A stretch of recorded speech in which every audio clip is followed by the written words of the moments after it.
Hello everybody. In this video I'm going to be talking about comedy. I'm going to be talking about my interpretations of it in as far as the kind of more unspoken sides of it. What I think are relevant things to say about it. Because I don't think these things get touched upon enough really. You know, we all like a bit of comedy, we all like a good laugh, and there's nothing wrong with that. I think that's a great thing to do as far as a coping mechanism is concerned. And, you know, temporarily it makes you feel a bit better about your life, about what you're going through that day. Just in general, it can be it's a nice release, isn't it? It's a nice release from the mundane and the kind of constant sort of grinding down of your just kind of grinding down of your soul and mind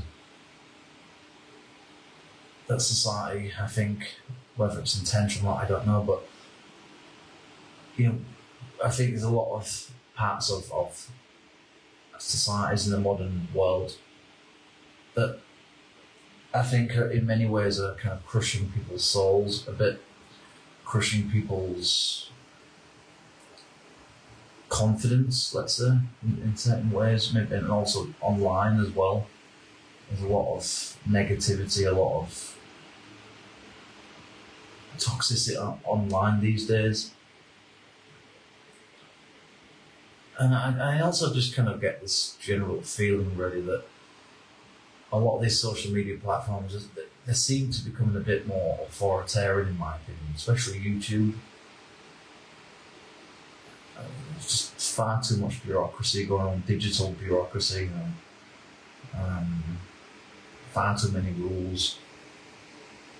And a lot of it's just kind of, you know, it's just unnecessary, really, I think. And so, you know, we need something as a release. And for many people, comedy is that form of it. You know? I like, you know, a lot of comedy, probably like most people. I like a bit of stand-up. You know, I like some kind of more like sort of social commentary-based humour, some dark humour from time to time.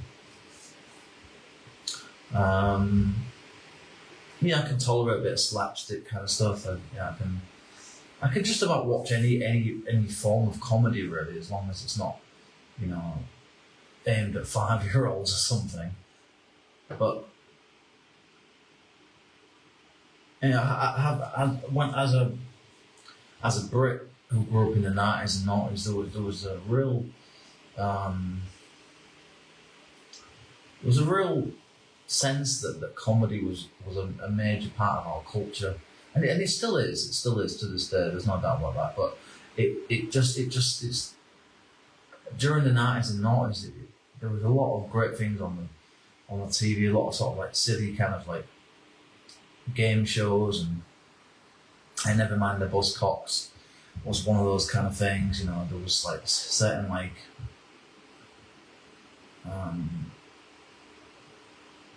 absurd stuff on the TV, like Bottom, for example.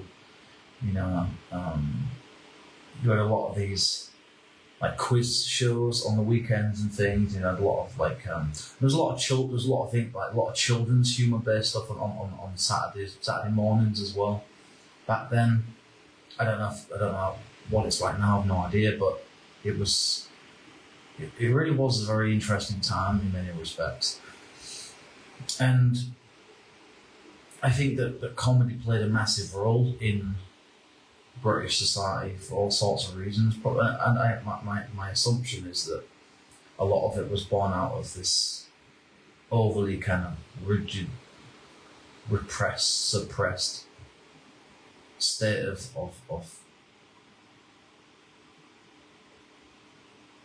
it's just this endless way of living that's all about manners and being polite and like tolerance and being reserved all the time and also at the same time it's probably partly why like things like punk became popular, why rock became popular in the West, why certain sort of punk-based electronic music, nightclubbing, kind of, essentially a lot of things that are kind of like, sticking the fingers up to society or the government, politics, whatever. A lot of it's some of the best stuff I believe has come out of the West, and some of the probably most poignant and thought-provoking stuff in my opinion has come out of England, or rather the United Kingdom probably overall, but certainly in England. And I think it's because it's such a society built on, as I stated in my previous video, that there's such a degree of classism in that country even today, that it just kind of breeds resentment. It breeds a lot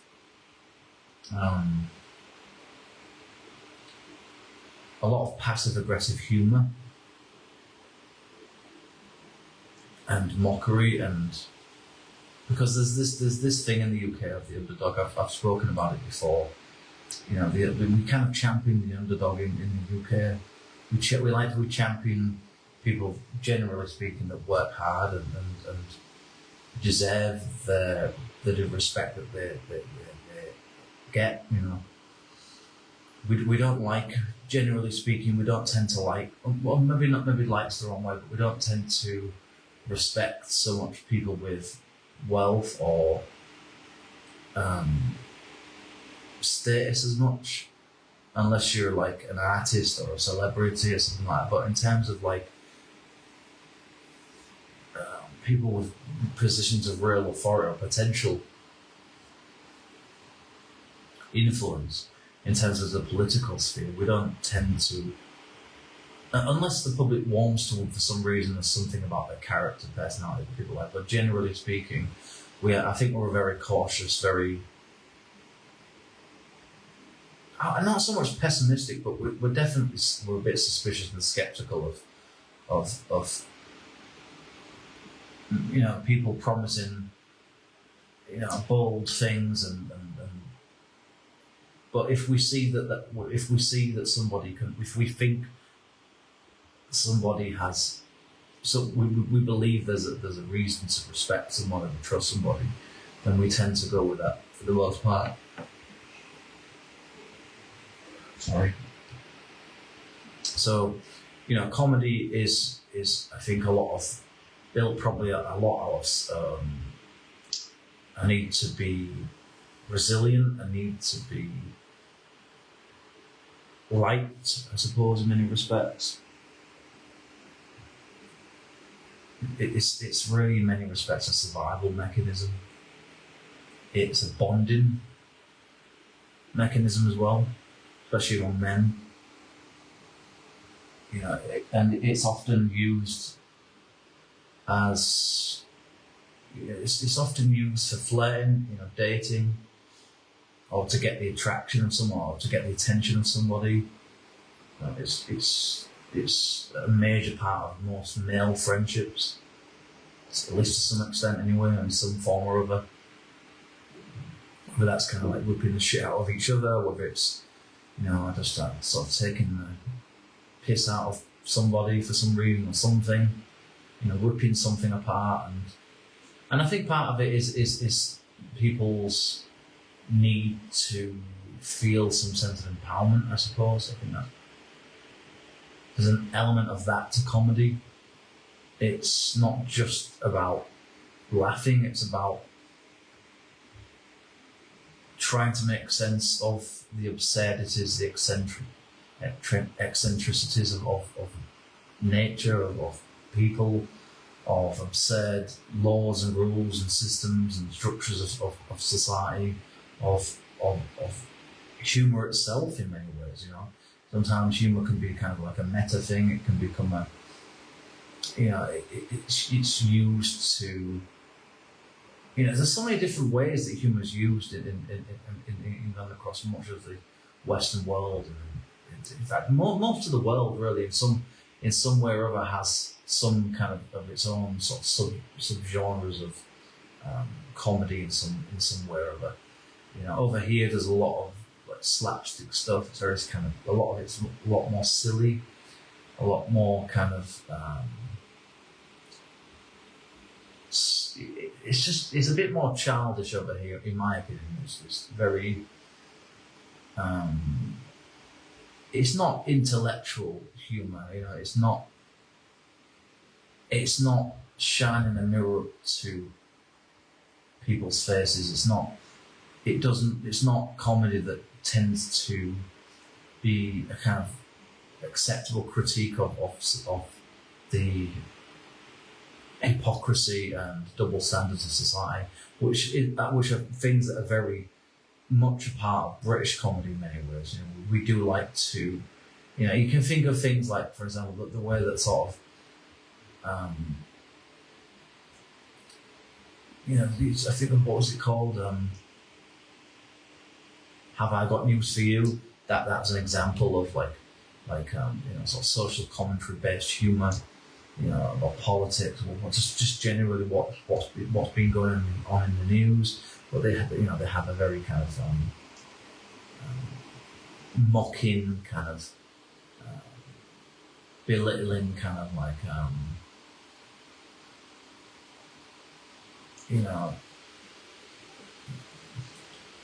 critique of what's going on in politics. What's going on with certain arts, certain bands, certain artists, whatever's been going on in the news, whether it's some fashion event, whether it's some accident or some major news story or whatever, whatever it is. So that was something else that I saw a lot of growing up. So there was like 8 out of 10 Cats as well, which was quite popular. As I've already mentioned, never mind the Bus Cops was quite unique in some ways. It was a bit silly, but it was also, in many ways, it was a kind of fuck you to the music industry kind of a program. It was taking, essentially a lot of British humour is basically laughing about the kind of things that people talk about on a day-to-day basis, essentially, but in a more exaggerated manner, essentially, I think. And when you can think of people like, there's lots of different styles of comedians in the UK, lots of different angles that people look at things from. Some people have a more kind of direct, kind of almost deadpan kind of approach to things. Some people have, a more animated kind of style. For example, people like Lee Evans. You've got Peter Kay, that's kind of very witty and very kind of, it's very kind of working class based humour a lot of the time, even with some to some degree, probably even with Lee Evans, really. It's just John Bishop as well, another guy that tends to be kind of, I think, mostly liked by. They're all obviously there are people from different walks of life that enjoy the different types of comedians, but I think overall, really, I think for the most part, comedy in the UK is predominantly a mixture of sort of the working classes and middle classes. I would say. Predominantly, it's pretty much dominated by those groups, really, in both the audiences and the artists themselves, the stand-up comedians themselves. So we have a very rich. There's just so many comedians. There's so many young comedians coming through. And I used to watch quite a bit of comedy on the TV back in the day. And obviously you can think of people like Harry Hill, very kind of absurd, very silly, or almost childish like kind of humour, but not exactly. You know, there's a kind of sort of adult twist to it, and I've always liked that about Harry Hill. You know, to me, Harry Hill's one of the most underrated comedians in Britain because he's really typecast in many ways. He's seen as this almost like a children's entertainer kind of a figure, and he's not that really. I think he's greatly misunderstood, and I think I don't think people always quite get his humour.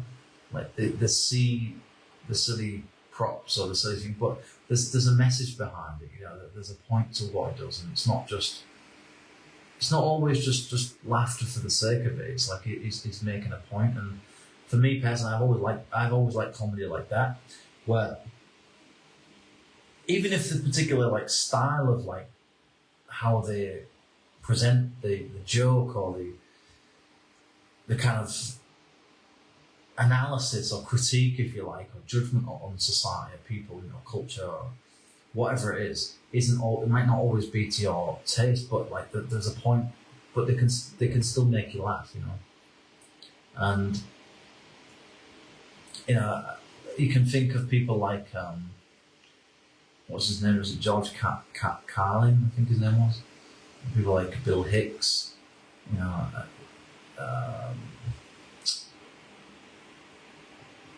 There was another guy that I can't think of his name now. It was on the Dangerfield show. It was a bit wild and manic, but looked like something out of the WWF. But I can't think of his name off the top of my head. But he quite a chubby guy, long hair. You know, he used to touch upon. You know, I quite like comedy really that touches on sensitive topics, that touches upon interesting things that people think people know but they don't talk about, or they don't generally want to talk about, certainly not in public. And I like comedians that kind of like, they make you think and they make you question your own sanity, they make you question your own biases, they make you question the society that you believe is normal. And you know, they challenge things, they challenge the status quo, and they're not just being provocative for the sake of it. They're saying things because, partly probably it is part to some extent shock value, but it's also that they're saying things because, well, for starters, it makes people laugh. You know, you can think of people like Chubby Brown, for example. You know, some of the stuff that you know, is very much a Marmite figure, and while that is the case, you know, you can also say that a lot of things that he said over the past few decades in many ways are true. You know? It's just that they make people uncomfortable because they're you know, it's someone that shoves it in your face type of thing, and it's up to you to how you deal with that. You know, as they say, don't shoot the messenger. You know, at the end of the day, people like that really. But I also, to some extent, you could even say someone like Ricky Gervais as well. You know? So, but it's not always as simple or black and white as you think, because obviously not everything they say that they agree with, not everything they say is necessarily true, or sometimes they exaggerate things. Like some things I think that Greg Davis has said in his stand-up talks are sort of partially true. So, you know, you have to be careful how you kind of approach your interpretation of what you're hearing, really, because not everything is absolute factual. Some things are kind of embellished or exaggerated a little bit. Some things are just completely untrue. Or some things have an element of truth to them, whereas some other styles of comedy they're just very direct and honest and open, but there's the humour. They've been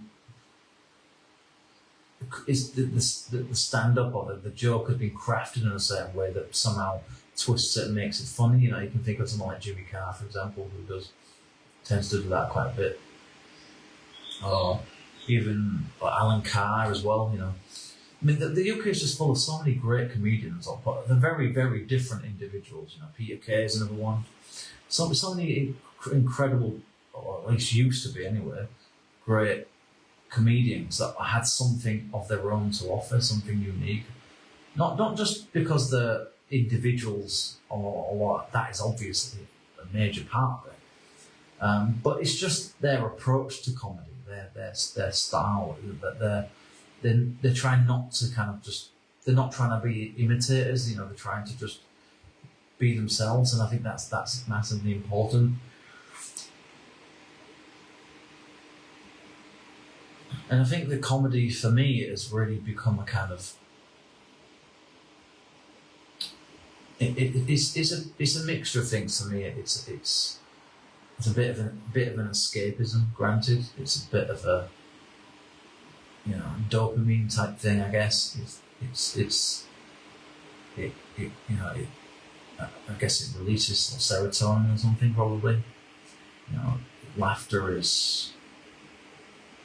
Laughter as well as comedy and humour are used for all sorts of things. Diffusing, de-escalating things. Sort of making things less awkward, less difficult. Trying to make someone comfortable. Trying to bond with someone, as I already said. It's used for. It can be subtle, it can be direct, it can be indirect, it can be very confrontational in many ways sometimes. It can be very uncomfortable, quite frankly. It can be extremely profound even, thought-provoking, deep. And I think the UK, in my opinion, probably does comedy, I believe, probably the best in the world. But then again, I'm slightly biased, granted. But I don't know, that's just my opinion on it. Some people might say, well, America's got, the greatest comedy in the world. And it's like, well, I don't know about that. I'm not sure about that. But, America's certainly got its fair share of great comedians. I already mentioned two of them already. So there's no doubt that America's had great, and probably still has, many great comedians. And I know Australia does, and Canada does, because I watched various comedy channels I've subscribed to certain comedy channels on YouTube. So I follow certain things kind of casually from time to time. So I'm aware, of course, there are great comedians of every part of the world. I'm not saying that, the UK is the only place that's got good comedians, that's got good comedy. I'm not saying that. But I think in terms of like an eclectic range of humour and, I suppose in terms of success, I believe, really, I think the UK overall has probably done the best, I believe. Although you could also argue that America has obviously done very well as well. You can think of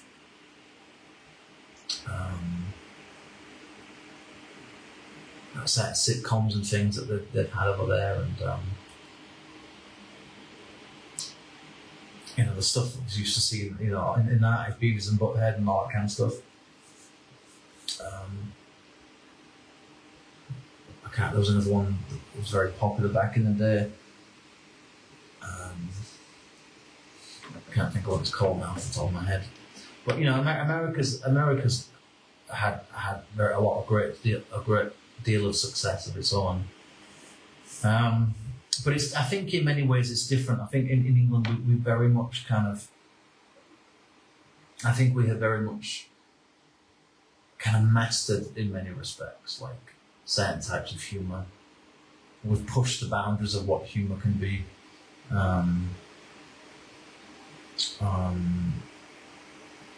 You think of things like sarcasm and irony, and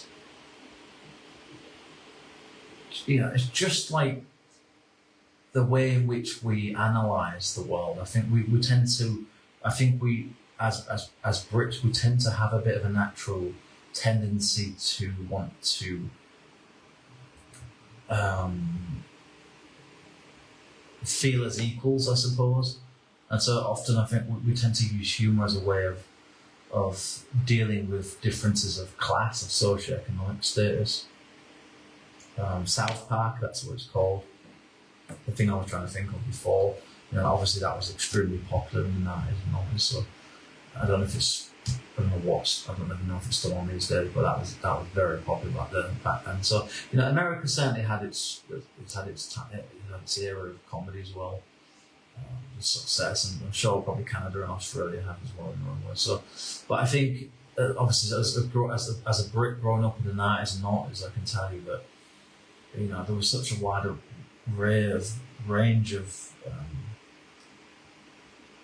comedy back then. There's so many great things, and over the years, Mock the Week as well. How can I forget Mock the Week?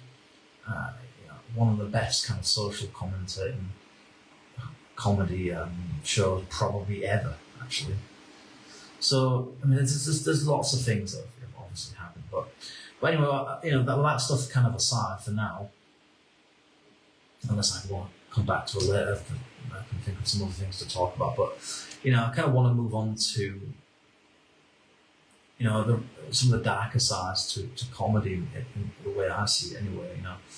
And I was thinking the reason I want to mention this stuff is because recently, in the last few years, Lee Evans has disappeared from the scene.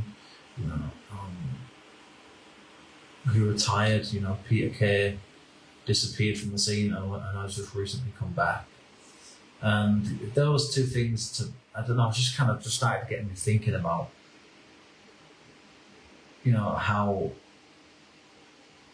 how comedy changes over time and how tastes change and attitudes towards comedy develop and evolve. And how, when I watch some old comedy stuff now, even stuff that I used to like, and to some extent still do like, there is a sense that it feels a bit outdated now already. Even stuff from say like 08 time, it just sort of feels a bit. Some of it's sort of still relevant, but I think a lot of it's just very of its time. Just as when you watch stuff from the 70s.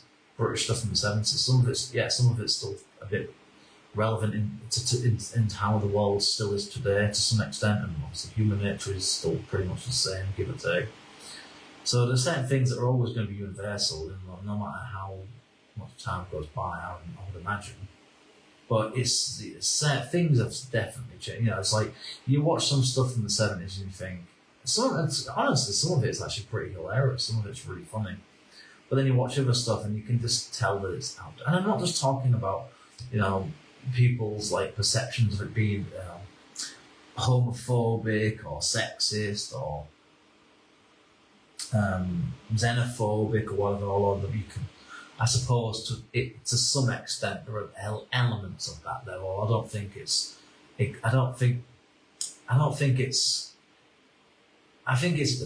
people who are extremely sensitive and offended by everything. They're going to wildly exaggerate those things. I don't think that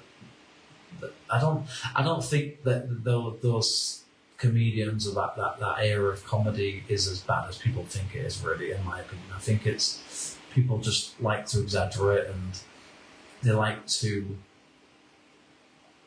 They want to see what they want to see. It's like if they're already going into it with an attitude of this is an era of old attitudes, and maybe in some ways to some extent yes it was a different time back then, but it's not necessarily that I wouldn't necessarily say that certain things are wrong. It's just that it was just a different time, and I think the problem is when we start comparing our modern day set of principles and values, mostly because we've had woke shoved down our neck for the last 10 years, then things are going to seem, inappropriate or immoral, just kind of distasteful or whatever. It's like, but you have to remember that was a different period of time, and I think it's like, I don't think it's fair to place upon that era things that we This is a different world today compared to the 70s, compared to even to the 80s and 90s. It's a different world now. Just as the world will be a entirely different place 30 years, 40, 50 years from now. It'll be a different place. And they will look back at things from the 2020s, 2010s, and they'll think, good God, that was backwards, that was cringe, that was awkward, that was weird, that was a bit inappropriate, that was this and whatever. It's like, and that they may be right about that, but I don't know what the future is going to be like in terms of where the direction of comedy is going to go. The arts in general, I don't know, but obviously things are going to change. But I just think that I just think we have to be careful how I think we have to be less. I think we should just not be so quick to judge and make criticisms about an area that we don't understand, that we didn't live through. And even if you did live through it, that was, even if to some extent your arguments are in some minor way correct, right? That it was slightly homophobic, slightly sexist, whatever, slightly racist, maybe. Even if those things, even if they're true, which they may be to some extent, with some jokes, some stand-up comedians, whatever. Well, okay, fine, but that was then. That's not now, is it? It's like doesn't, and again, but that doesn't necessarily mean it's not funny.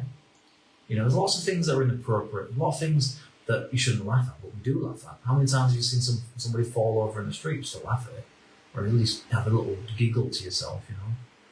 You do something silly yourself, and other people laugh at you. It's like, or you laugh at an inappropriate time. It's like we've all done it. So it's not. It's easy. It's easy for people to have this.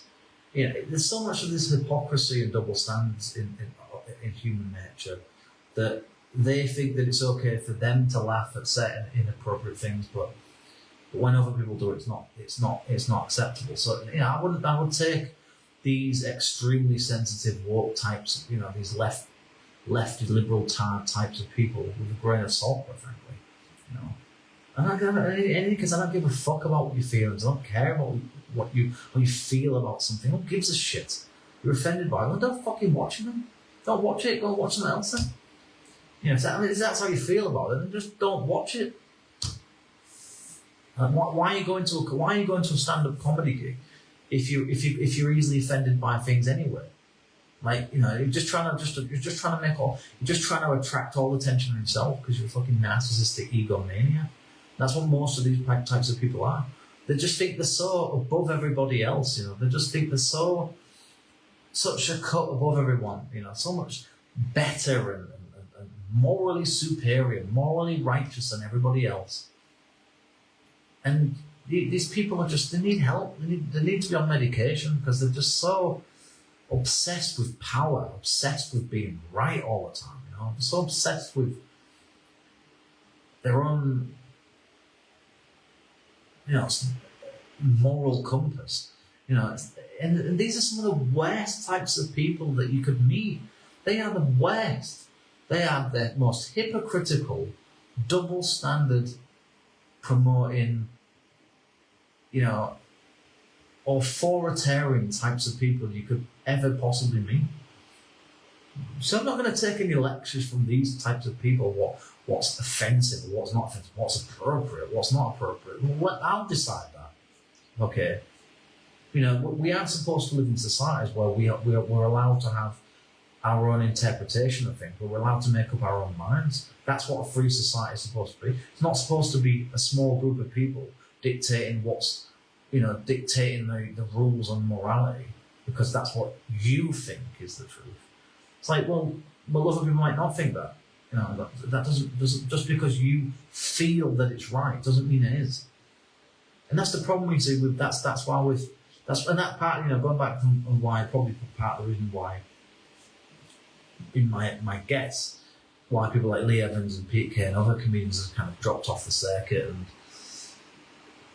dropped off, mainstream platforms or whatever, is because of that stuff. Because they saw the direction of.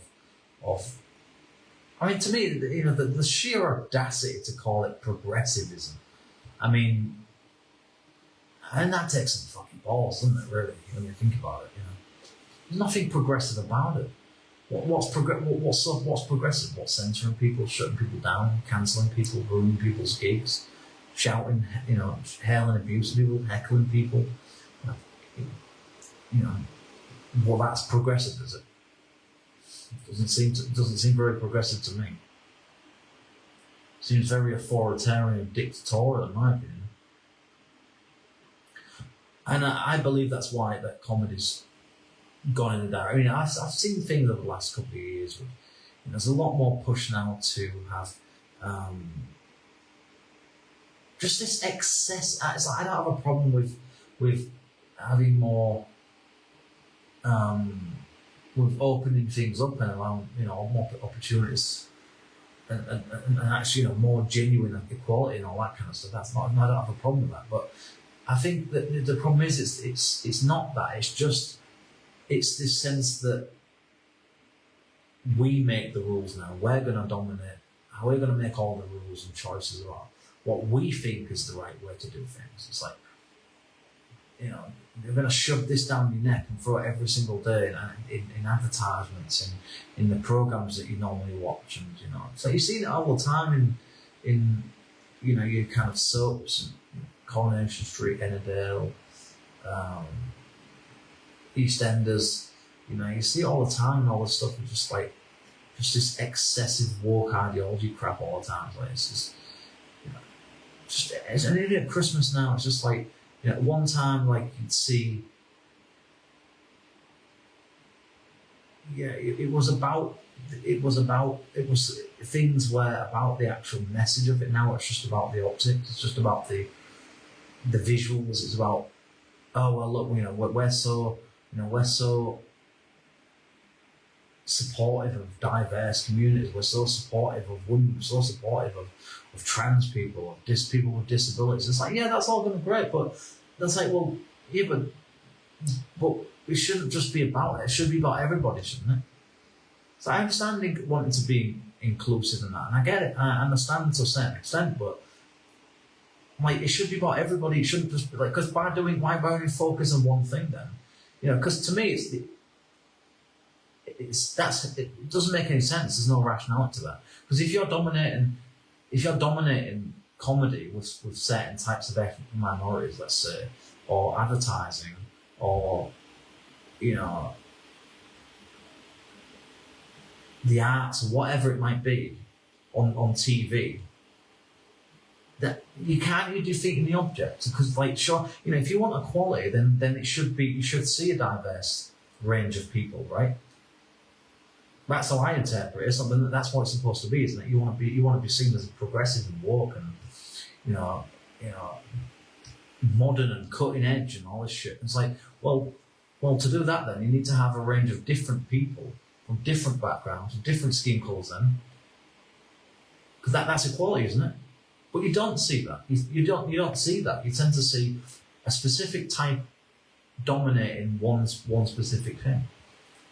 So it's not about equality or being seen as progressive and doing the morally right thing. It's about ideology. It's about shoving this.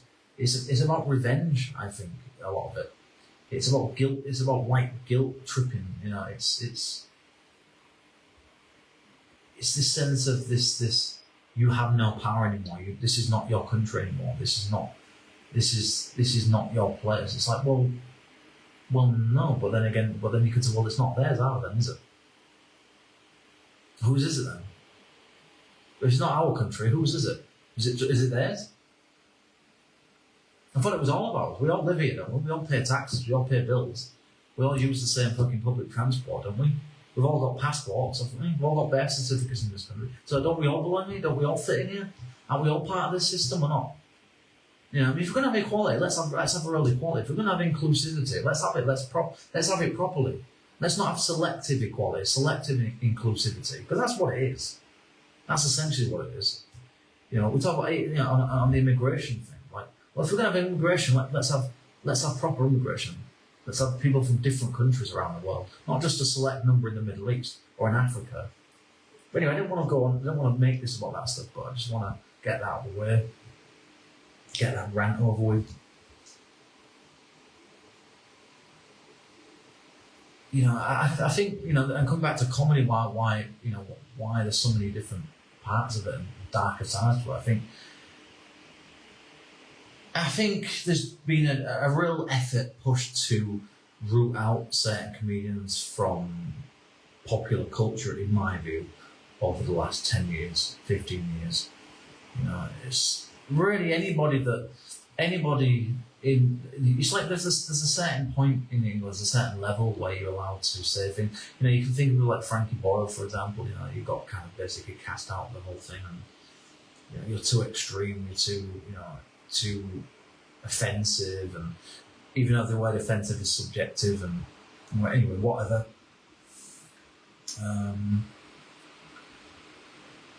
And you've seen that thing play out more and more. I mean, the guy, I think, isn't like Frank, what's his name? Is it Frankie Boyle? I think it is, isn't it? You know, and the guy's a massive lefty as far as I'm aware, but anyway, that's a whole other point. But you've seen that type of thing, though. I mean, it's like, you know, regardless of his politics, I don't think he deserved what happened to him, really. But you've seen that play out, you know. I've just seen more and more and more of that over the last 10 years. Certainly since,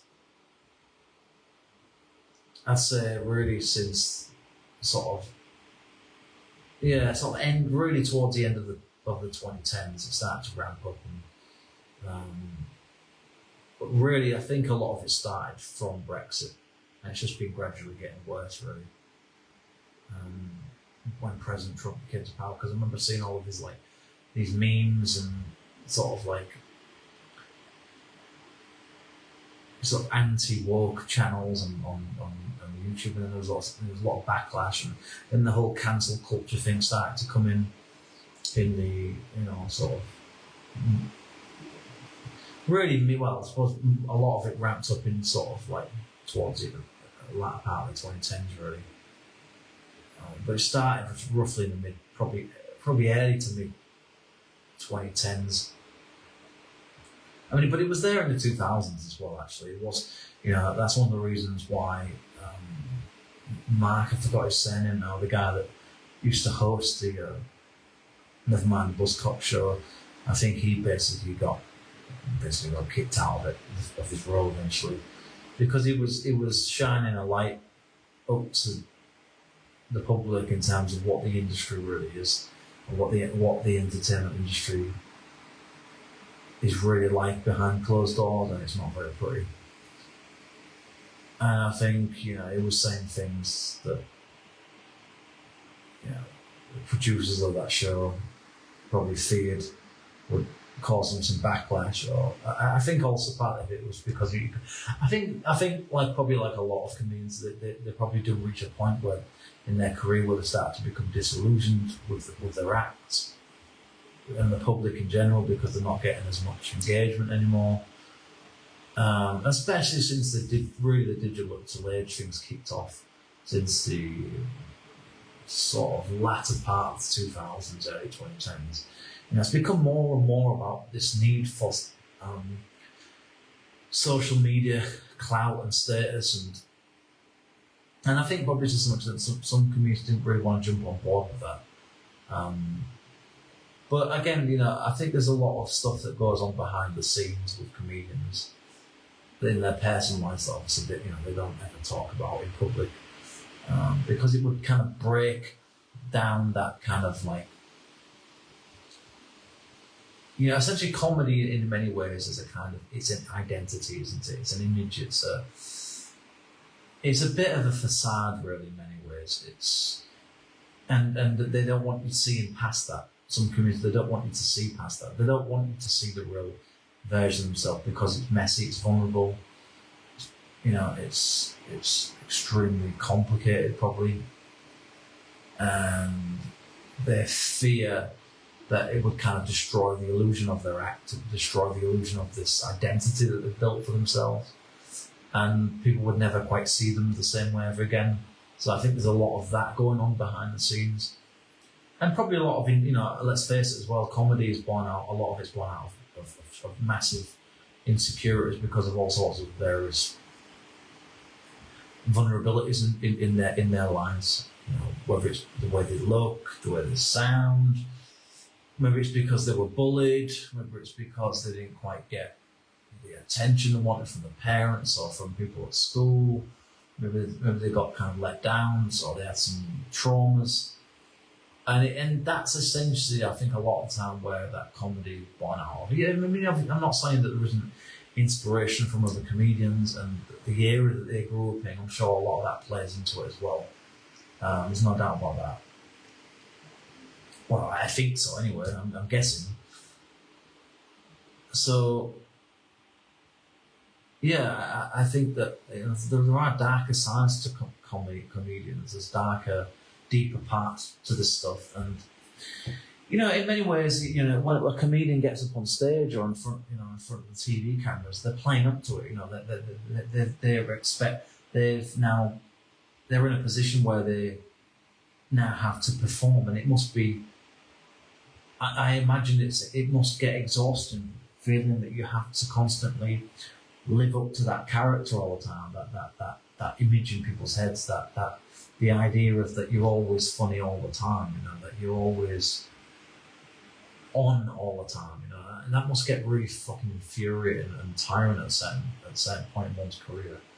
And so I imagine there's a lot of things that play into comedians withdrawing from public life or withdrawing from the TV life and or reducing their appearances. And I think a lot of it's down to a fear of no longer being respected, no longer being liked,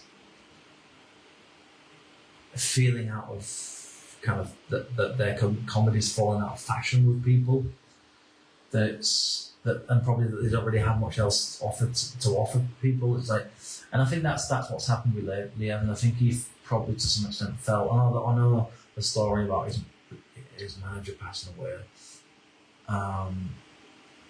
but I also think probably I think there's a lot more to it. Really, I don't think it's just about that. I don't think it's just necessarily about spending more time with his family, although obviously that will be a major part of it. You can imagine after 20 something years that he was doing it, up until I think 2014 when he retired. I think it was 2014. You know, he probably only spent like a handful of time probably over that period of time really having any real quality of time, you know, holidays and things with his wife and his kid, his daughter. So it must be difficult. It must be a difficult existence to have because, and obviously when you're out in public, you know, it's like you don't, I suppose in many ways, you don't really want to be noticed. It's like, I guess what I'm saying is that I think a lot of comedians live double lives. They live double identities, you know, they're not, often the person that you see on stage is very often, although there are some exceptions, I would say, they're very often not really the same people. The on-stage persona is a bit of a kind of exaggerated, it's a bit of an exaggerated personality, I suppose. It is them, but it's not them. It's an over-the-top kind of, it's a wildly exaggerated part of themselves.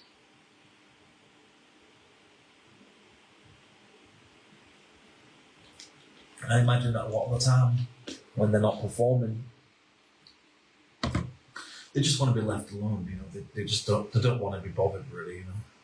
And I imagine, obviously, like, you know, like everybody in life, you know, they must have their ups and downs, and you know, there are times when they probably don't even want to go on stage. You know, they don't want to. You know, some of them will have, you know, their own personal battles with mental health that you don't know about, you never hear about. I'm sure some of them I have no doubt some of them have had their own serious issues with their own mental health at times, and I'm pretty sure of that.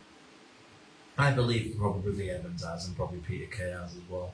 And obviously, don't forget, if some comedians go through their own health issues as well, So, and obviously they go for the natural, courses of life and, stresses of everyday life and, bereavements and financial difficulties, and it's like, and the comedy is not always. I mean, I don't know. I've never been involved in comedy, or I've never known anybody personally that's been involved in it. But I assume that unless you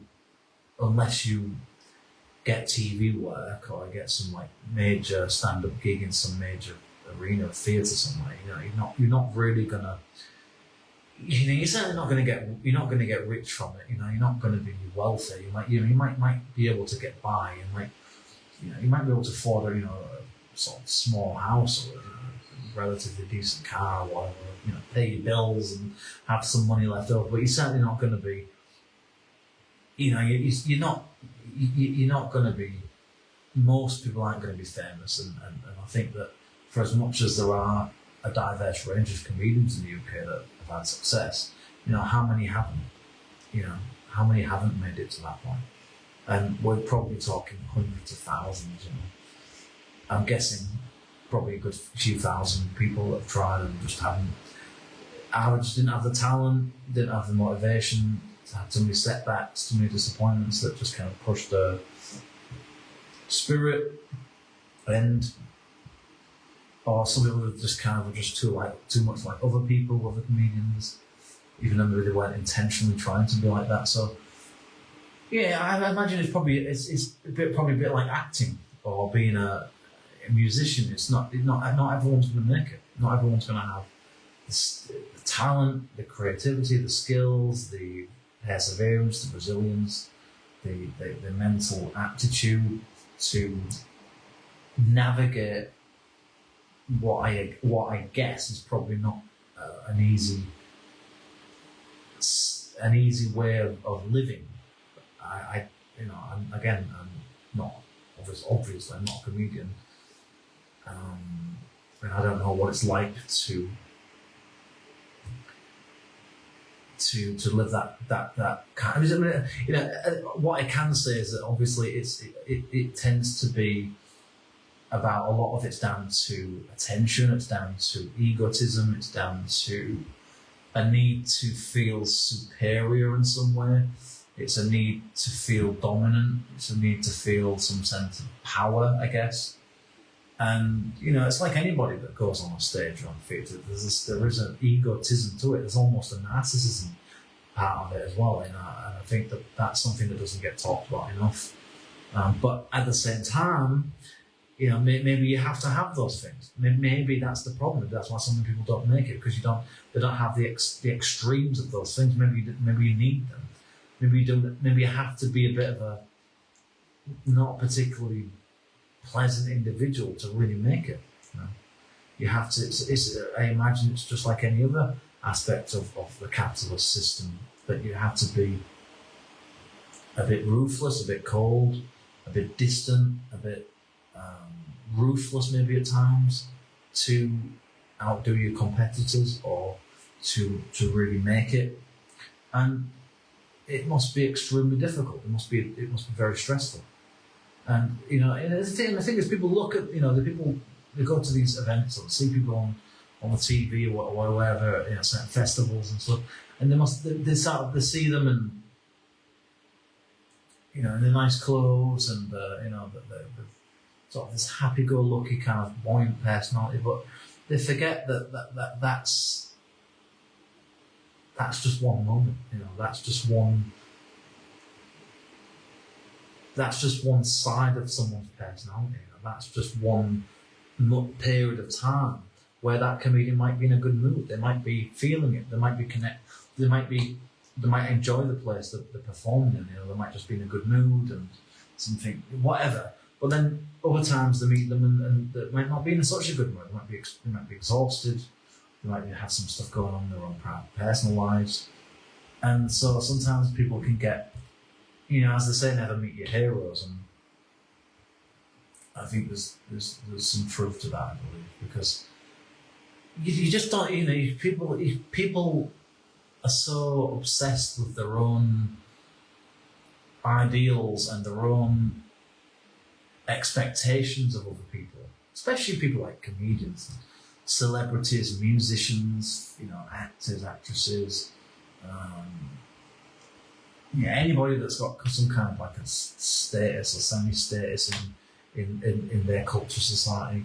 And often I think people feel a bit underwhelmed by it, but sort of disappointed because the person wasn't quite what they thought, or that they got the impression that the comedian didn't quite like them. Because that's what I think, a lot of it, that's what it comes down to, is that just like the comedian, a lot of the people that go to see the comedian, they want to be liked. And that's a very human, that's just a part of being human. We all want to be validated, don't we? We all want to be liked to a certain degree. And you have to remember that you don't know where that comedian's head is at any given point. Just because you see them on stage and laughing, smiling, and joking, that doesn't necessarily mean that they're in the mood that they're feeling the way that you think they're feeling, or the way that you're feeling because of the way that you think they're feeling.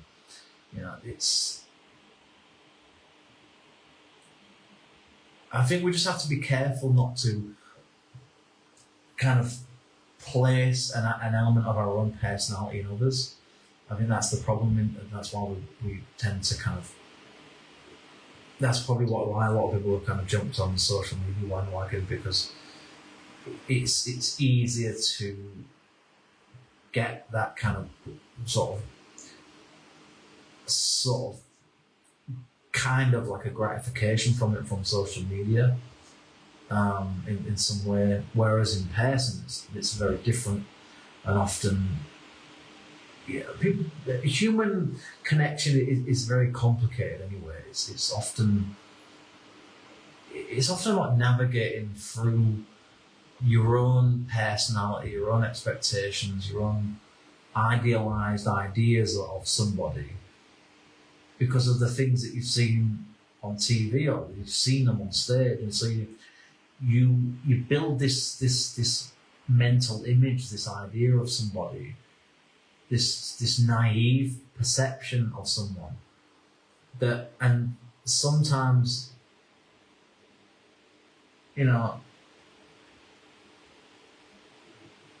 I think these comedians are often kind of let people down in some way. They don't live up to their expectations, and so they kind of go away feeling a bit resentful, a bit bitter about it. And it's like, but then they go and meet them another time and think something very different. So I think you have to be very careful about that stuff, and remember that they're meeting people all the time, and you get these people that meet up with their favourite celebrities or pseudo celebrities, whatever, and do you remember when I did this? You signed my shirt, you signed my book, or you said this to me, or we did this, and it's like often that they're just like looking at them like blankly, and like that was, what was that, 20 years ago? So see, this is the thing, that these kind of like fans, they want to be seen. They want to be put on the same kind of like level or platform of attention and importance as the people that they've glorified. It's like, that's the problem, is that they kind of give these people a sense that that they're sort of like something that they're not really. I just think there's a kind of a bit of a toxic element to that, in my opinion, which I think the comedians are very well aware of, but they kind of feed into it because it keeps their fans coming back. So there are certain things comedians say and do, I imagine, in these sort of after show things that they're very conscious of, and they might be. I think most of them try to be polite, try to be courteous, and respectful. But I also think that I think in some ways they, in many ways I think a lot of comedians, I think that there's an almost a quiet sort of resentment towards their audiences in some ways, perhaps the same way as musicians perhaps are towards their fans, or certainly the record industry label, because they need them, but often they don't understand them. They're trying to exploit them in some way or other, or they're trying to understand something that they don't understand. They're trying to. They want to connect with something, and sometimes people do genuinely connect with them, understand them, but I don't think that's always the case. So I think, there's this really, when you see these like events, comedy events and stuff, there's always a sense that, the audience thinks it's about them.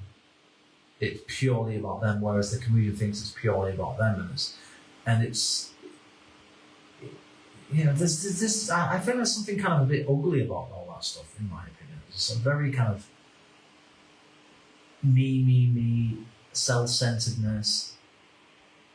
Like, I mean, you're a fucking comedian. Like, you're not bloody some great architect or something. It's like, I'm not saying you don't deserve a degree of respect. So it can't be easy getting up there dealing with nerves every night, and dealing with people heckling, and the pressures of touring all the time, and although obviously a lot of those people with more privileged lives than most people do, that's fair to say, but that doesn't make it easy. That doesn't mean it's not stressful as an existence. I'm sure it is. I'm sure it does get very, very tiring and very difficult to deal with sometimes, where you do want to quit, where you don't want to go on stage that night. You just think, I just can't deal with this. But they've got no choice, because you've got bills to pay, and it's all, everything's been booked in advance. So I do have a certain degree of respect for comedians, because if you're constantly touring and doing stand-up gigs and festivals and stuff on TV, they actually never have any time for yourself. And not just that, they're always just constantly trying to stay relevant and coming up with new material all the time. So there's a lot of pressure there. There's a lot of stress that goes on behind the scenes that people don't realise, So if you ever catch one of these people off guard or on a bad day, I think you can at least forgive them a little bit. You can at least have some empathy, because they have a very different life to you. It's like, yes, they might have some degree of privilege. They might have some some advantages, let's say, perhaps in some ways, but they might be having a much stressful life than you are. They might be having a more, and you don't, like I said, you just don't know what they're going through. You don't know what's going on that day, what's been going on for the past few weeks, months, or years in their lives. You don't know if they're having some kind of a crisis of some sort. You're going through some identity issues, some existential like issues, and I think it's just important that but also that applies to comedians as to how they view their audience as well, because I think to me there is this sense sometimes that comedians almost kind of hate their audiences. It's like they tolerate them because that's their job, isn't it? Like, their job is there to make people laugh, but I think there's almost an element of I have to be here, but I don't want to be. It's like, I like making you laugh, but I don't really want to be here. It's like I like the sense of empowerment that I get by being on stage, and the attention of it, and the control of it. There's sort of this control freak like nature part of it. But I also think that there's a part of it where comedians probably think to themselves, I imagine probably a lot of the time that they kind of connect really with only a small number of people in that audience, any given audience. The rest of them are just kind of there in the background. And I think that's often what they're looking for. They're often looking for a reason to stay in the gig. They're looking for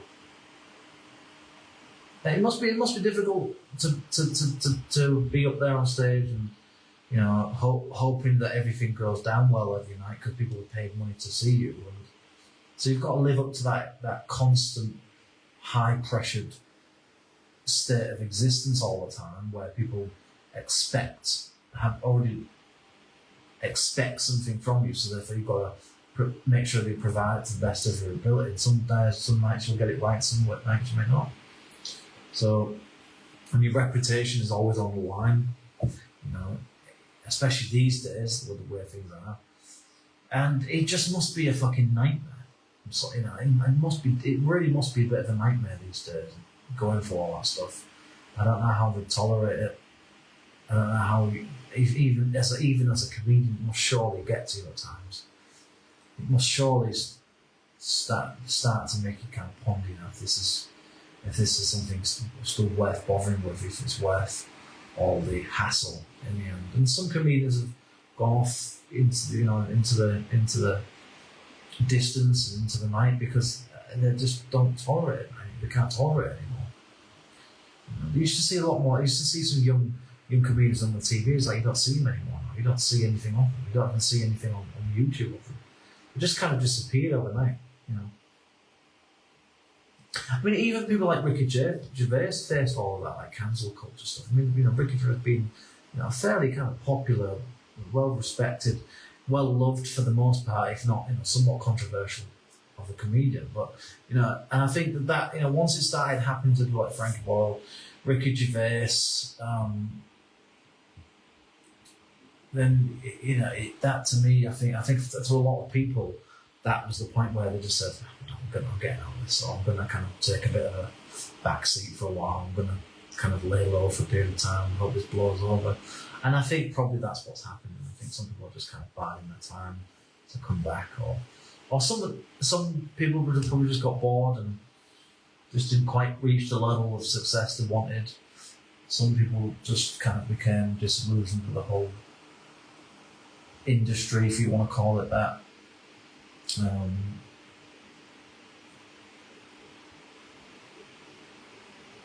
I don't know, it's just, to me, it's a kind of very strange, it's almost a surreal kind of, I find comedy quite weird in a way, because I like it, but I also find it very surreal and very almost, I don't know how to describe it really. There's this duality to it. On the surface level, it's like, it's this accepted form of attention seeking and narcissism and overblown egos and, you know, kind of crudity and rudeness and, you know, a kind of socially accepted of way of kind of like talking down to people, patronising people, being condescending, being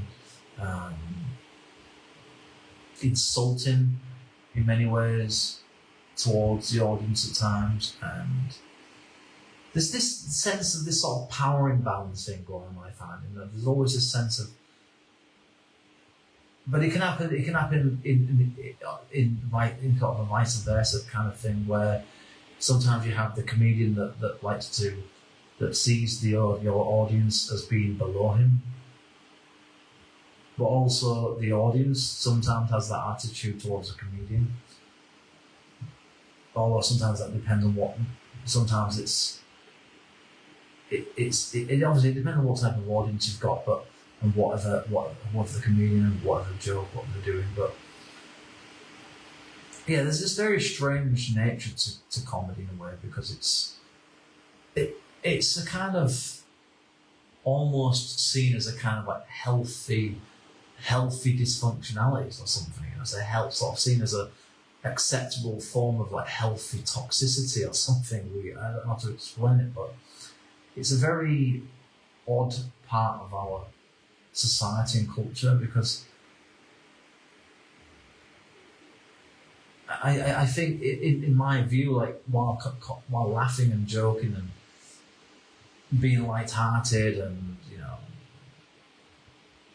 keeping things to some extent at a surface level, and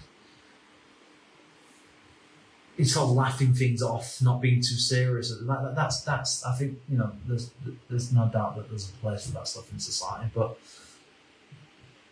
at the same time, I also think in many ways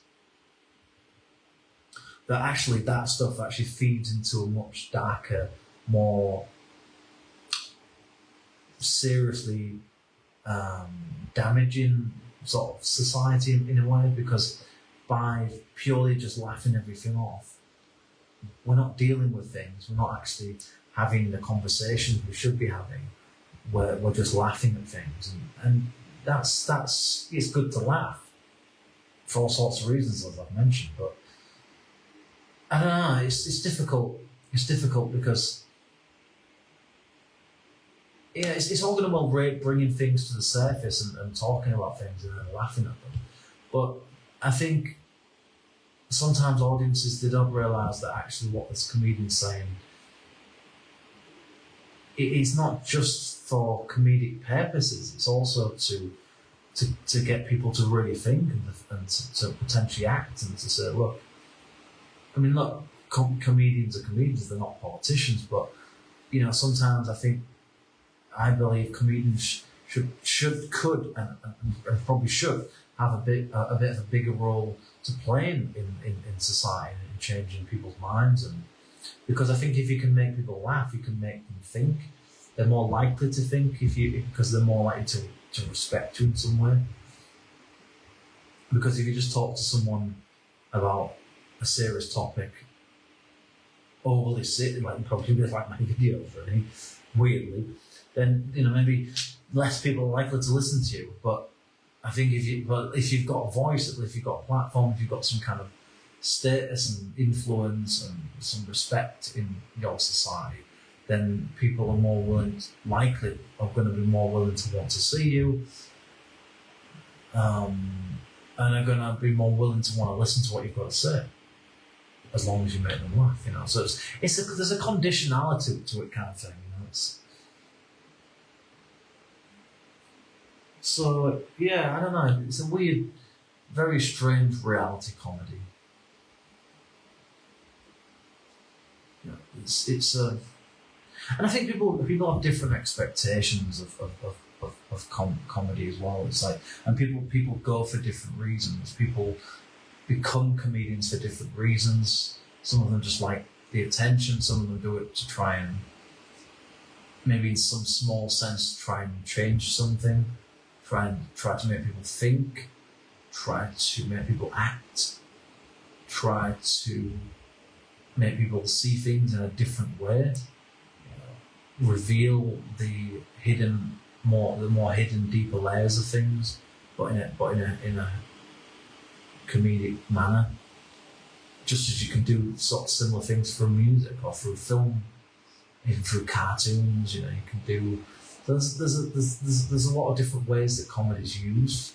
There's a lot of justification for it, but I think a lot of comedians. I think initially comedians do it because they like the attention of it. They like the sense that they're liked, for starters. That they like being validated. They like being the centre of attention, as I've said. Because that's human nature, isn't it? Most people do, to some extent, like having a certain level of attention from people. They like their own voices. A bit like myself, I suppose, in a way, admittedly, but not to the extremes though. I don't particularly like being around people who are talking to me, but I don't mind making videos because I think I've got something of interest to say, and I hope it resonates with people, even if it's just a small number of them. But I think, you know, for some people, comedy is basically a kind of mess. Really, it's a way of dealing with life in a way that might seem like that may seem to many people to be healthy, but actually, really, it's anything but, because it's essentially saying,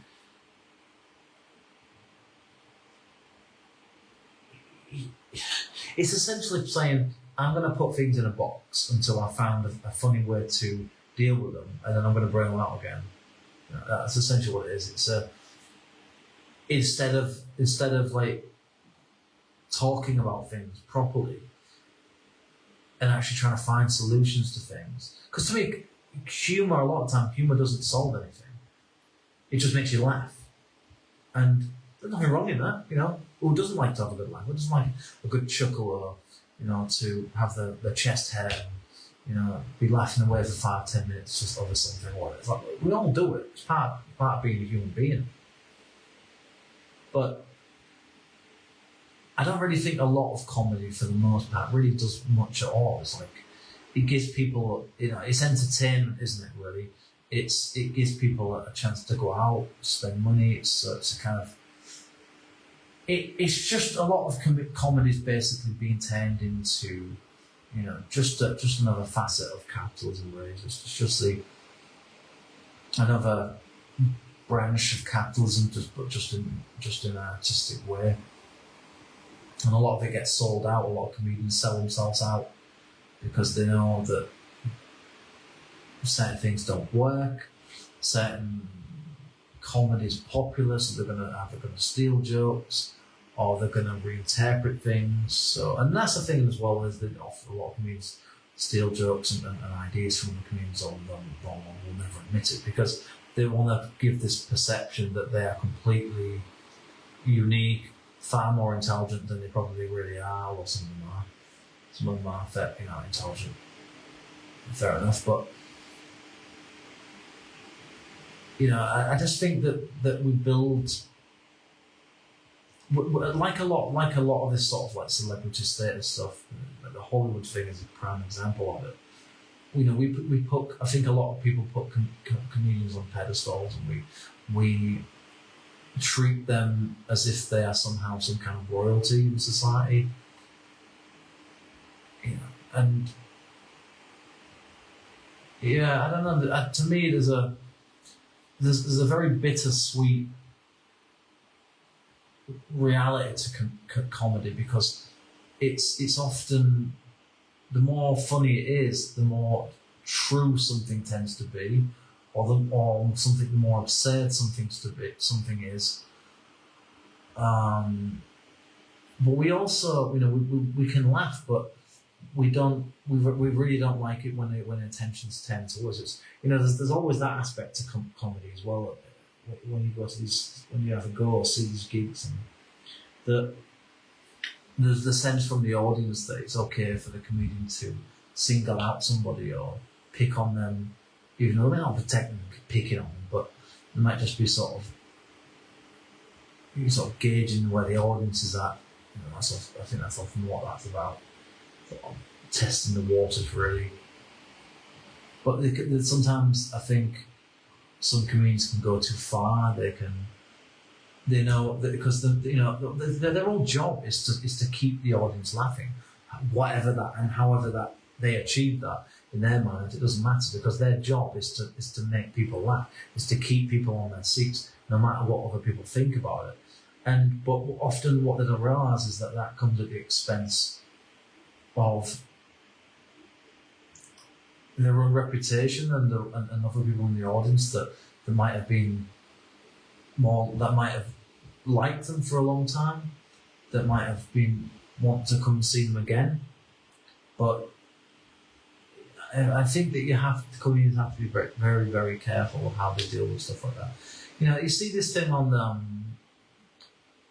what's it called, Hot Water? I think it's called Hot Water Comedy Channel. I think it's on YouTube, where this guy kind of basically rips the shit out of his audience members and stuff. But then having said that, it's like, it's difficult, because it's like you don't know what the comedian's going to be like on that day. You just don't know. Sometimes you don't always know where you're going to be sitting, so it's difficult. But I think if you know for sure what a comedian's going to be like, then obviously don't sit at the front, because that's a well-known phenomenon in stand-up comedy, that the comedian tends to kind of take the piss out a little bit out of the front row, few front rows of the audience usually. So, and this is where you tend to find. It's funny because when you watch this stuff, you see the audience laughing away, but then when they get singled out about something, it becomes very, very ugly very quickly, and you see. So there's almost this kind of like. It's funny as long as everything you're saying is a generalisation, and you're not pointing the finger at me. But once that is the case, then you see you really do tend to see a lot of the time just how sensitive people can be, and just how quickly people can get offended by things. And because it's funny when it's one of those weird hypocritical parts of human nature that we find. It's okay to laugh when it's something aimed at somebody else, but when the tables are turned, we get all offensive and defensive. We get all offended and we go on the defense, and then the offense, and then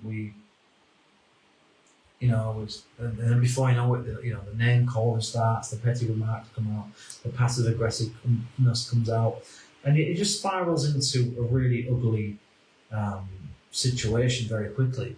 And oftentimes, actually, you can see sometimes just how, just quite frankly, how nasty some comedians can really truly be, Because I think a lot of the time it's not always so much that it's purely aimed at the audience. I think a lot of it's down to a sense of feeling pressured and a sense of,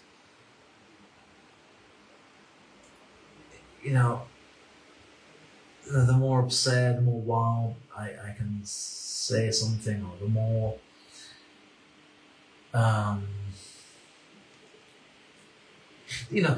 comedians often go with what's working at the moment, don't they? They thrive on the moment. They thrive on what's working, what's keeping the attention, what's keeping the laughter going.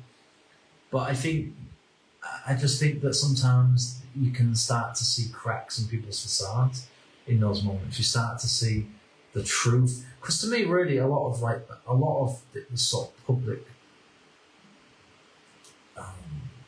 this public facade of society, this performative nature of the public in social settings, you see the cracks under certain circumstances. You see the ugly truth. You see the realities of people in their eyes, and the way that they interact with others, and the way that they react to certain things or don't react, and the way that a comedian can switch between being seemingly grateful and respectful to being kind of insulting and a bit degrading and a bit unpleasant, really, because essentially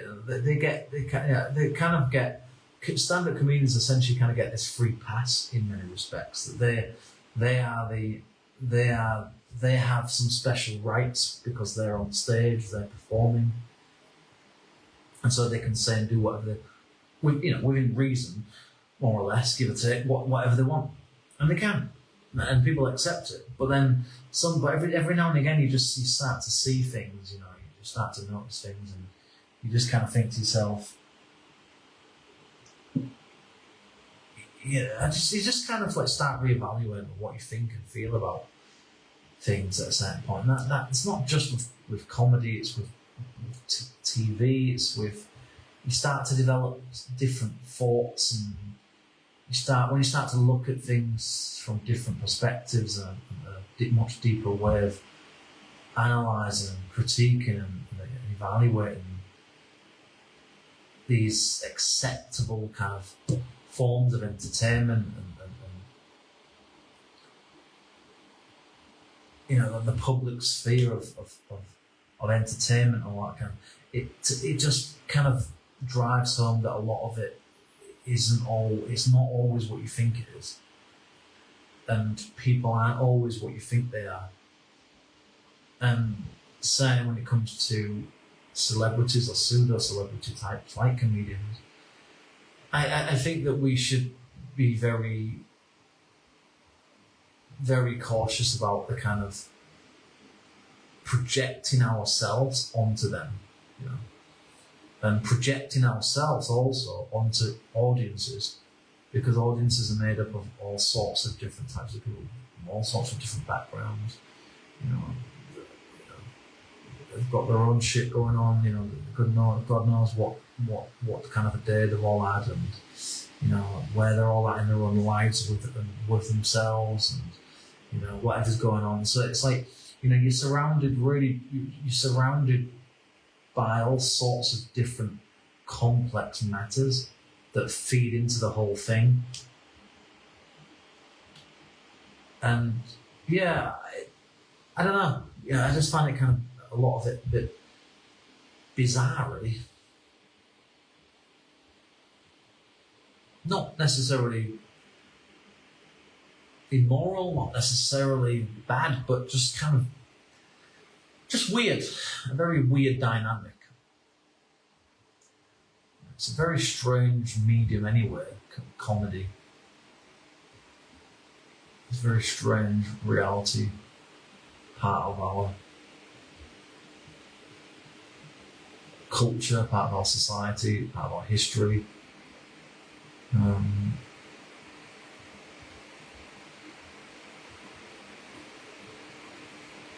But I just think that we have to look at things a bit more deeply, really. You know, I think it's so tempting, so easy to just look at the surface level of everything and just kind of accept it as if that is reality. Well, really, it's not.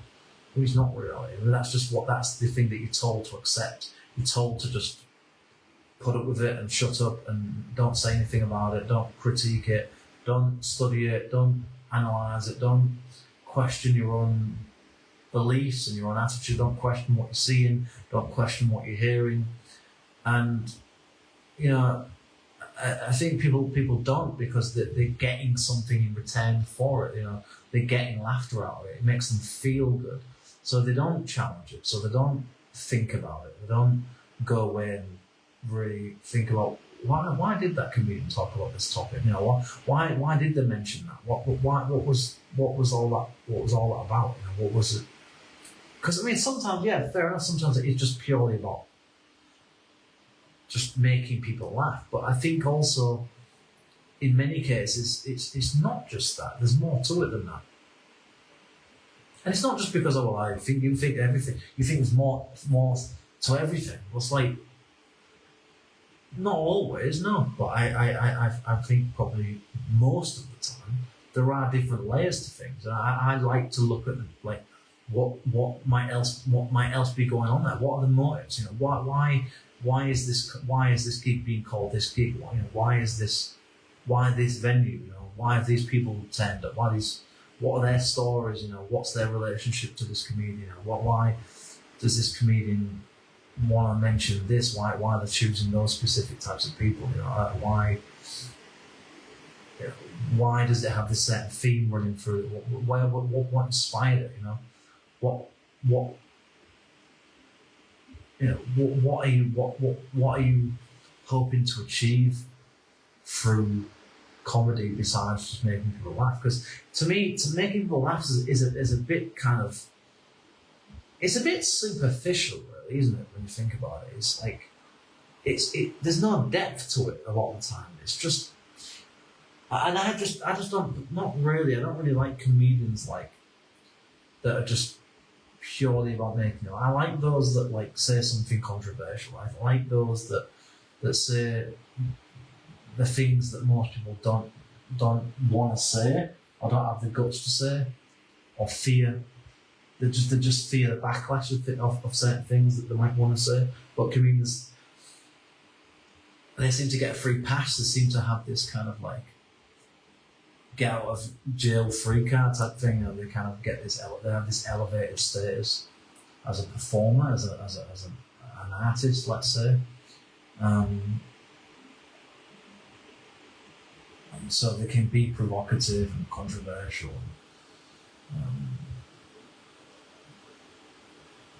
Go to the extremes at times, and it's deemed to be acceptable, or at least it used to be.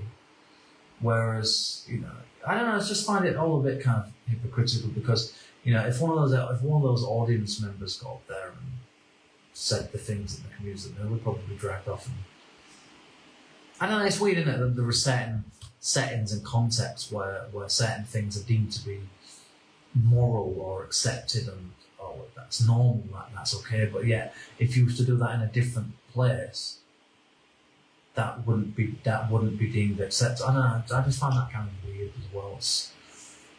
I just find humanity weird at this point. I just find everything a bit kind of messed up and a bit just fucking mental, really. I just find a lot of society, a lot of culture mental, and maybe it's partly because I've got a bit of a sort of existential kind of philosophical kind of outlook to life, so to some extent I probably am projecting certain things at times, I admit, but I don't know, I just think that a lot of our world, our reality, what we call normality, our norms, I just find them all a bit mad, really. It's like that nobody really ever seems to challenge anything. Right? Nobody ever seems to think about anything. It's just like, well, that's just the way it is. That's how it is. That's how things are. Yeah, and that's because most of you people are sheep and don't have any of your own thoughts. You can't think for yourself. You don't have anything of interest to say about anything. And so really, comedians in many ways are people that prey on that stuff. They prey on all that stuff. They love it. They don't want, a lot of the time, they don't want people thinking. They just want people laughing. They don't want people understanding the deeper aspects of their act and their personality that's guiding all of that stuff. They're in it for the money. They're in it for, the fact that it's a kind of overcompensation for their insecurities and their own deeply held kind of rotten parts of themselves that they don't like. And so that comedy is a kind of sort of like anti-venom or something. It's a kind of, it's a shield a lot of the time as well. It doesn't let people get past a certain point in terms of understanding who they really are, what they really are, what they really truly think, what they really believe, who these people are, because I can guarantee you that for the most part, the people that you see on stage, the people that you see on the TV, is a variation, let's call it, a variation of that individual.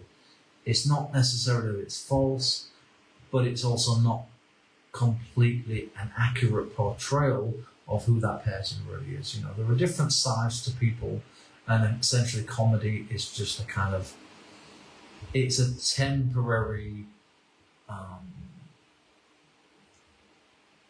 look at me, I'm special, I'm important, I've got something to say.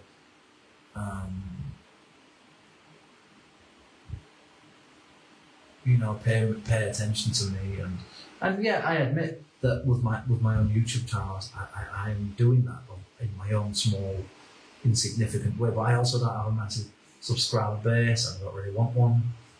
This is just more for the odd person here and there, every now and again, that comes across my videos that might listen to a bit of it and think, yeah, it's quite great, it's interesting, makes a good point. I haven't really thought about that before, etc. That's all my channel was really for. That's all I really wanted, or what I want it to be. I'm not someone that gets off on being around people. I certainly don't like being pressured into being in front of people, talking or that kind of stuff. That's not me. I can do it, I have done it in the past, but I don't like it. I really don't. That's just not my forte at all. For some people it is, for some people they realise that that's what's going to pay the bills, and that's what's going to bring the food, that's what's going to keep a roof over their head, that's what's going to pay for the kids, pay for the holidays, you know, keep their partner happy, or as best as they can. And so some people buy into it's a kind of like, it's almost like a kind of, you know, sort of like an American dream type thing, isn't it? You know, this, if only I could become a comedian, if only I could become an artist, if only I could become, you know, a celebrity of some sort, or if only I could be, you know, whatever.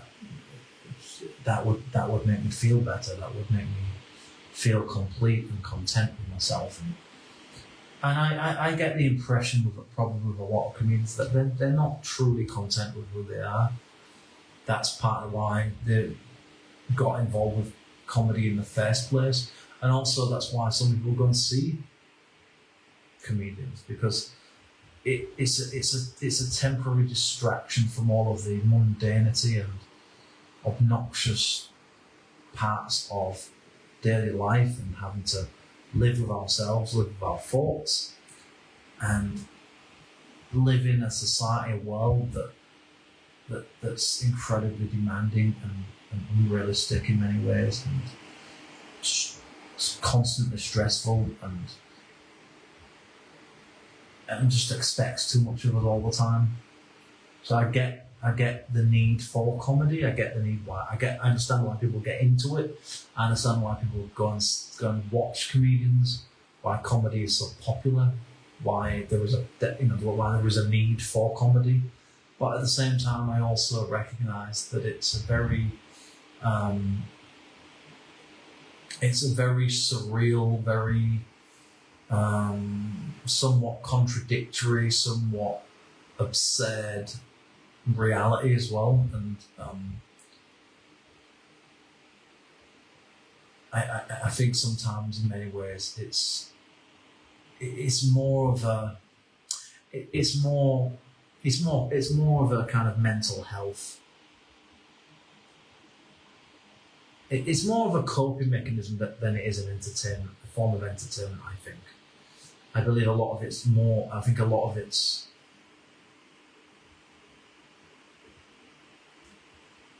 you know, laughing is just another form of coping, in my opinion. Laughter is just another way of survival. It's another way of trying to understand the complexities of what it is to be a human being, in the sense of living in context that, in situations that aren't really, that weren't really meant to happen, I think, for our species. But that's a whole other topic that would deserve its own hour-long video being now talk. But anyway, I think I've covered what I wanted to cover here with this whole thing, and I think I've touched upon comedy before. I can't really remember now. I may have talked about it before on my channel, but yeah, it's just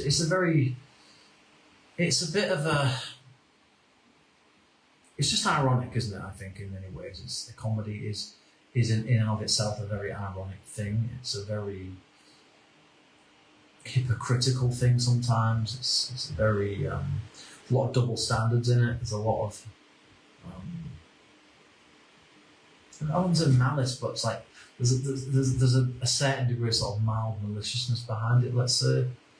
And I think a lot of it, there's a lot of it that's a lot darker than people realise in terms of people's motivations and how people cling on to comedy and laughter to get by in life, and actually in many ways how comedy perhaps is really the thing that's kind of sometimes that holds us back, because instead of directly confronting problems within us, whatever it might be, within ourselves, within our communities, within our parts of our society, parts of our culture, parts of our language, parts of our behaviours, whatever it might be, I think that by laughing at it,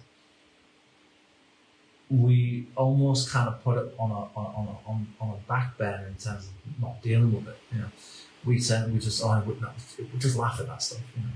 It's sort of like this thing of it's don't worry about it. It's like if you can't change it, laugh at it, kind of thing. And yeah, that sometimes is true, that you can't always change everything.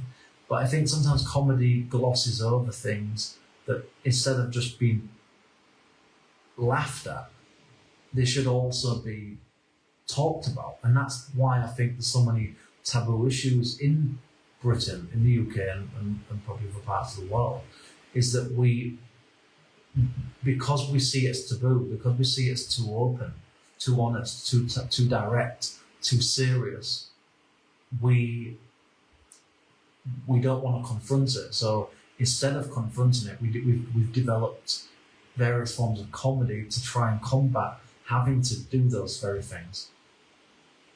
And that's why I say it's a coping mechanism, because I believe that it's just another form of distraction, but it benefits us in some superficial, temporary way that, as I say, on the surface may seem like it's harmless and just a bit of light-hearted fun, whatever. But I think sometimes comedy is the very thing, is also a part of the problem as well, maybe. And I just think that we should bear that in mind when we watch comedy, when we jump on comedy at times to deal with whatever we're going through. And I think we should be if nothing else, just be aware of that fact.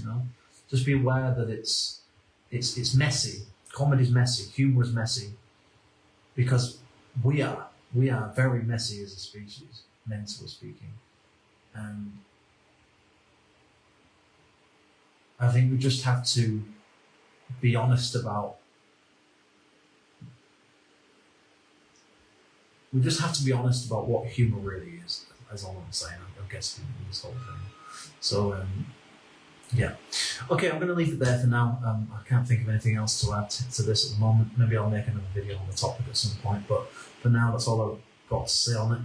If you've got anything, if you've got any of your own opinions to add to it, if you disagree with anything I've said, if you think, if you've got anything of interest to talk about, regards to anything I've mentioned in the video, let me know in the comments, and I'll catch you on another video at some point in the near future. It could be tomorrow, I don't know. I might have a rest now for the next few days. I've done quite a few videos recently, so but anyway, that's it for today. Thank you very much for watching the video. I really appreciate it, and I will catch you soon. Thank you very much. Bye bye.